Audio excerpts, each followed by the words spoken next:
Humihingi ngayon ng katarungan ang isang OFW sa Kuwait na nakaranas ng matinding pagmamaltrato mula sa kanyang amo.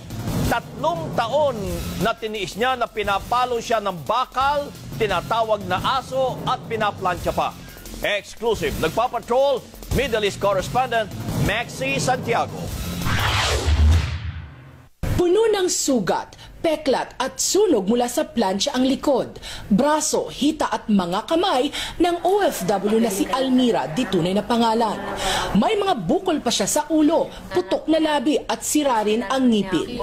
Ito umano ang sinapit niya sa kamay ng kanyang among babae sa Kuwait. Ilang beses na itong ginawang plansyahin. At saka ilang beses na itong pinapalo ng bakal. Maging ang kanyang 2 tenga, hindi rin nakaligtas. Inutuloy po niya yan ng pencil at saka yung susi. Pag nakikita niya na dumudugo, yun, tama na yun. Araw-araw umano siyang sinasaktan ng kanyang amo at kinukulong. May 2 beses din umano siyang sinaktan ng kanyang among lalaki. Sinisipa pa niya ako.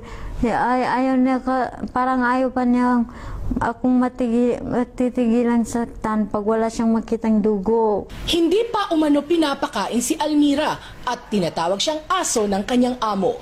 Tubong Maguindanao ang 22 taong gulang na si Almira. Mahigit 3 taon niya tiniis ang pagmamaltrato sa kanya hanggang makatakas siya noong June 20 at makarating sa embahada. Hindi po alam, ma'am, kung paano ko nakaya. Siguro, ma'am, dahil sa mahal ko lang mga magulang ko. Nangako ang embahada na tututukan nila ang kaso ni Almira para makamtan niya ang hustisya. This includes filing a criminal complaint, a civil complaint for damages, and also a blacklisting of the employers so that they won't be allowed to have or employ Filipino household workers. Paiimbestigahan din ng embahada ang agency na nag-deploy kay Almira. Why was she deployed in 2011 when she was merely 18 years old? She was clearly an underage worker. Sa ngayon, nasa pangangalaga ng embahada si Almira at isa sa ilalim siya sa counseling. Maxi Santiago, ABS-CBN News, Kuwait.